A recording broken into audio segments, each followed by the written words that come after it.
Kayak wali abdal, tidak suka benci orang, hatinya halus, pemaaf. Tapi orang sekarang salah kan, yang disebut orang wali hebat itu yang suka menghina orang, goblok, jurik. Bukan, itu jauh dari tingkat wali, jauh.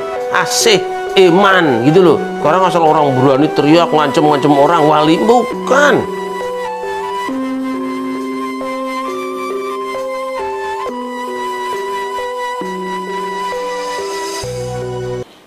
Laqad sadaqallahu rasulahu ar-ru'ya bil haqq la tadkhulunna al-masjidal harama insyaallahu aminina muhalliqina ru'usakum muqassirin la takhafun.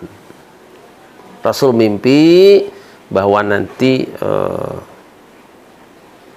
akan masuk ke Masjidil Haram insyaallah dalam keadaan aman, bercukur kepala, bebas, tidak diganggu naik haji. Bener kejadian. Yang kedua apa? Yang kedua, hai Muhammad, selama ini kalau ada orang yang memusuhi Rasulnya, membenci nabinya, itu langsung diazab, tapi kamu tidak. Wa ma kana Allahu liyu'adzibahum wa anta fihim. Allah tidak akan mengazab mereka selama kamu masih berada di tengah-tengah mereka. Jadi begitu hebatnya Rasulullah, azab tidak turun asal Rasul di situ. Maka beruntunglah kalau satu daerah pernah diinjak Rasulullah itu ya. Jadi pernah menjadi petilasan Rasulullah itu luar biasa. Dan yang kedua, selama mereka mau istighfar, memohon ampun pada Allah, mau disiksa ku Allah. Dulu mah Fir'aun rek kerem tobat, gunana kerem teruskan, nggak dicabut azabnya. Dulu mah umat-umat yang lain ketika akan disiksa, mereka kemudian tobat ketika melihat tanda-tanda siksa turun, tidak dicabut sih, terusin aja. Terus kagok disetel gitu. Nggak ada remnya. Tapi Rasulullah adalah rem. Bahkan Rasul adalah benteng di mana beliau berada, maka daerah itu tidak akan diazab oleh Allah Subhanahu wa taala selama mereka mau istighfar. Insya Allah azab tidak akan turun. Nah ini jaminan amannya Rasulullah itu. Sepeninggal Rasul ada nggak? Ada. Ada orang-orang yang digunakan oleh Allah sebagai, istilah kita tumbal-tumbal lah, bukan tumbal jurik ya. Jadi ada orang-orang yang keberadaannya itu menjadi penyelamat ya. Kalau orang lain nyebutnya juru selamat. Kenapa juru selamat? Karena keberadaan mereka sangat mempengaruhi nasib mereka. Siapa mereka? Wali abdal.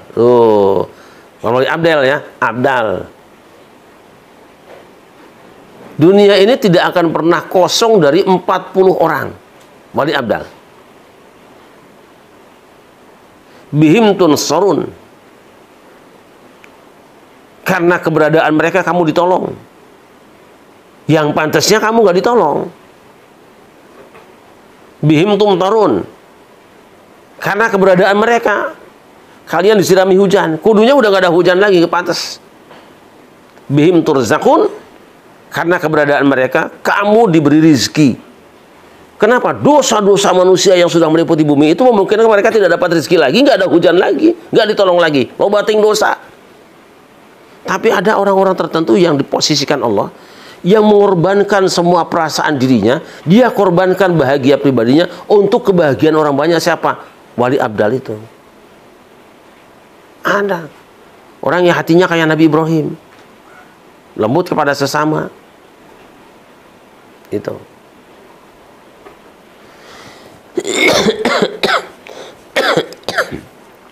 Kayak apa mereka? Tidak ada yang tahu. Mereka tidak diketahui dari penampilannya, tapi dari hatinya yang langsung dilihat Allah. Orang awam nggak akan lihat dia. Dia mah biasa saja, orang awam. Karena orang awam itu biasanya suka lebih banyak melihat kepada casing dan kepada kemasan. Kita punya bayangan kalau yang namanya wali itu pasti nih, wali itu kepalanya diikat sampai 7 kali putaran, kemudian gomisnya panjang sampai nyapu di jalan. tasbihnya aja nggak pernah lepas-lepas. Wah, terus celak matanya sampai hitam semua matanya ke bawah-bawah. Ya. Kalau sekarang mungkin ada yang bibirnya di lipstick juga ya. Terus minyak wanginya itu sampai nyambung sama karangan gitu, bau kemana-mana. Itu kan bayangan kita, pikiran kita. Pikiran kita. Tapi yang dilihat Allah, yanzuru ila ajsamikum wala ila suwarikum. Allah mah moal ningali karena badan anjeun jeung penampilan anjeun moal. Walaki yanzuru ila qulubikum wa a'malikum. Yang dilihat, yang kemudian dinilai oleh Allah itu adalah hatinya. Lagi baca doa, bukan cuma fasihnya doa. Lihat hatinya waktu dia mengucapkan nama Allah, hatinya ke Allah enggak? Nah, kita kan kebanyakan kadang-kadang enggak. Nyebut nama Allah, tapi yang ada di hati sepeda ontel gitu kan. Nah, yang di hati marahnya bini gitu. Kita nyebut nama Allah, tapi yang di hati timbel misalnya gitu. Tapi ada orang-orang yang sebaliknya.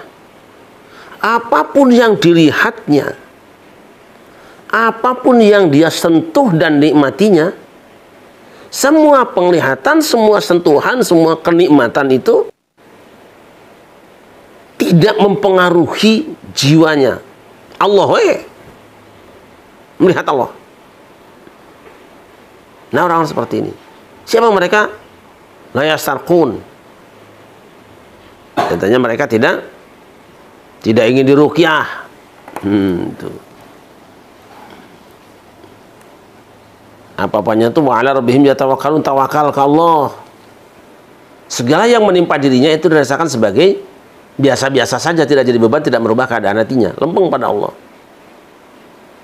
Tapi justru sebaliknya, yang mereka tangisi, yang mereka ajukan pada Allah adalah keadaan umat.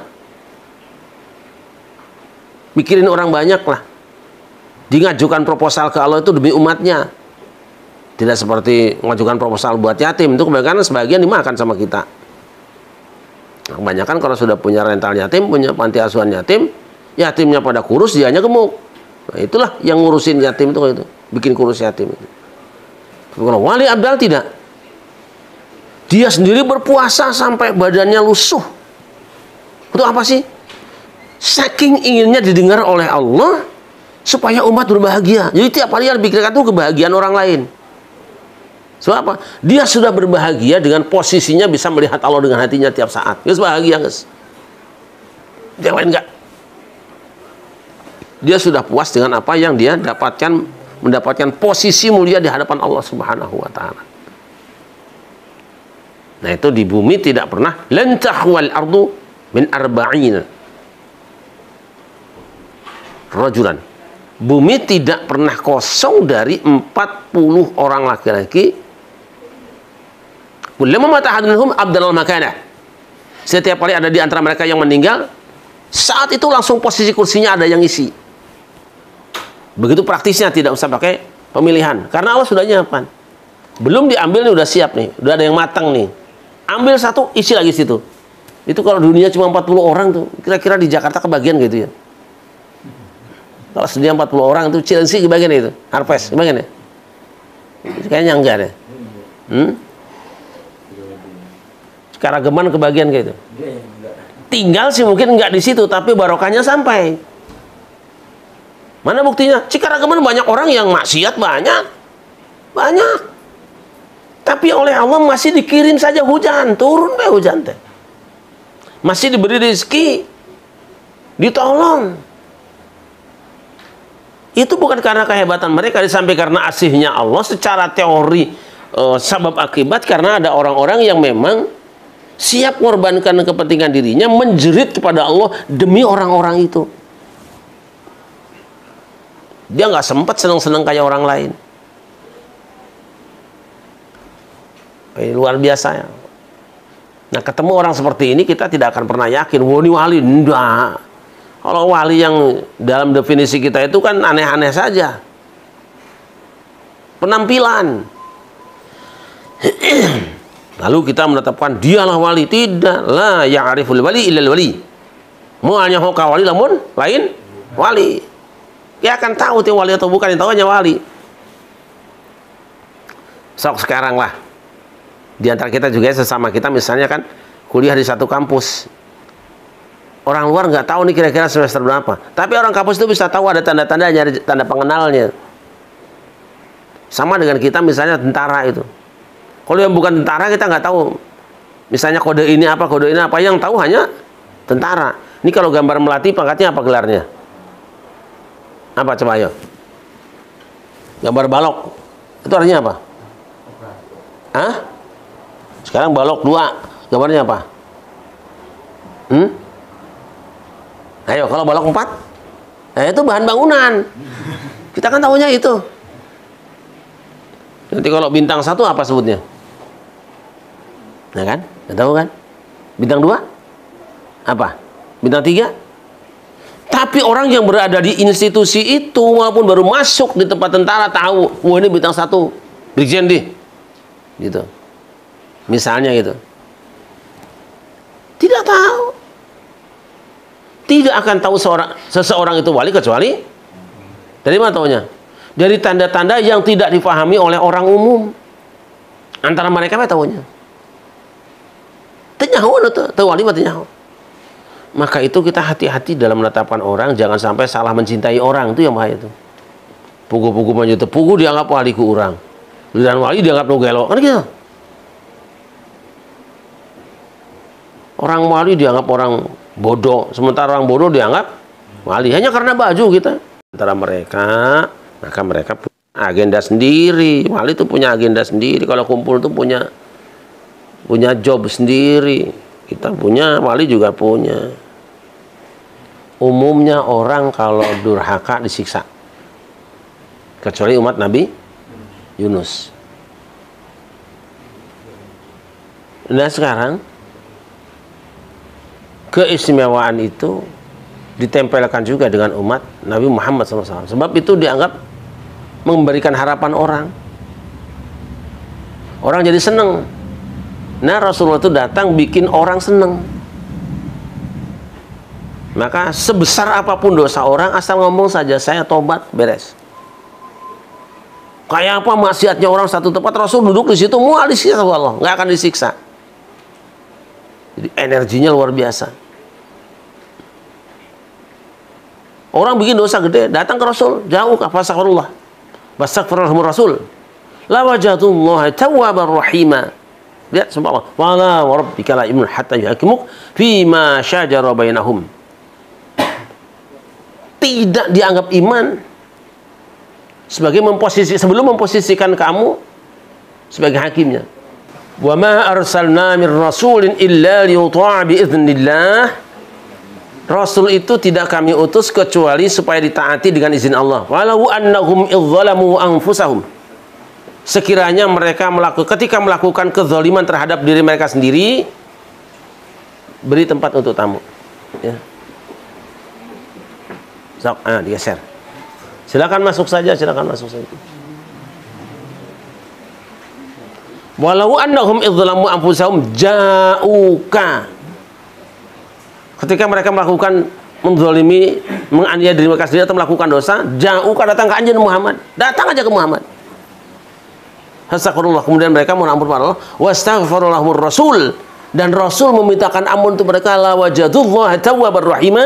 Niscaya mereka akan dapati Allah yang Maha Pengampun, penerima tobat dan Maha Penyayang. Jadi datang ke Rasul diampuni oleh Allah. Azab mau turun ada Rasul di situ nggak jadi. Itu lebih hebat daripada Nabi Yunus. Kalau Nabi Yunus kan dia kabur, kemudian dia mendapatkan kecelakaan di luar, kaumnya juga diancam oleh siksaan, baru mereka tobat. Tapi kalau Rasulullah tidak, nongkrong saja di situ aman. Nih Pamulang ini, Pondok Cabai Ilir, kalau ada Rasul tuh nggak perlu ada babinsa, aman semua, ya kan? Puskesmas mungkin nggak perlu karena nggak udah vaksin di sini. Begitu Rasul di sini udah sehat semua. Hebatnya. Kenapa? Asihnya Rasul. Nah, Rasul tidak ada hari ini. Tapi ada wali-wali abdal. 40 orang bumi ini yang masih aktif. belum pensiun. Sebab kalau pensiun satu wali abdal, di tempat itu langsung ada PAW-nya, langsung juga 40 orang dalam sedunia ini. Yang dengan keberadaan mereka, umat pantas diberi rezeki, yang seharusnya disiksa, diberi rezeki ku Allah, yang seharusnya diazab, diazab ku Allah, yang seharusnya kekeringan, dihujani oleh Allah, itu karena keberadaan wali-wali abdal. Kayak wali abdal, tidak suka benci orang, hatinya halus, pemaaf. Tapi orang sekarang salah kan, yang disebut orang wali hebat itu yang suka menghina orang, goblok, jurik. Bukan, itu jauh dari tingkat wali, jauh. Wali mah dedehnya gitu, asih, iman gitu loh. Sekarang asal orang berani teriak ngancem-ngancem orang, wali bukan. Itu mah preman juga bisa, awas gue bunuh lo besok, bisa itu mah. Tapi wali itu isinya adalah kasih sayang. Nah, silakan daftar siapa tahu mau jadi wali abdal nanti. Ya wali abdal yang paling kan. Silakan daftar, tapi memang pendaftaran jadi wali itu tidak gampang. Tirakatnya berat, riyadhahnya berat. Dia tidak bisa seperti umumnya manusia. Tentu kalau mau jadi wali ya kita kudu pinter dulu, ya kan? Nggak ada wali bodoh, nggak ada. Wali ya pinter, ya kan? Karena harus beribadah dengan benar. Baik hamba Allah, saya kira saya ingin mengatakan kesimpulan dari surat Yunus itu adalah bahwa Rasulullah itu manusia yang sangat besar asihnya, kanyaah kadedeh, welas asih, dumateng sedaya menungso. Maka belum beliau berdoa, baru duduk saja itu sudah membuat azab dicabut oleh Allah. Orang yang bikin dosa datang ke beliau diampuni oleh Allah. Dan hari ini orang-orang yang masih hidup karena beliau sudah tidak ada, biasanya cukup nyebut namanya. Kalau ingin diampuni Allah, baca sholawat pada beliau, itu diampuni dosa-dosa kita, diangkat derajat kita, ya kan, dilipat gandakan pahala kita. Dan bahkan ada yang menggunakan dengan langsung tawasul, nyebut nama beliau, ya Rabbi bil Mustafa balik maqasidana waghfir lana ma dhaya wasi'al karami. Itu kita memohon pada Allah dengan bil Mustafa, dengan berkat Nabi besar Muhammad sallallahu alaihi wasallam.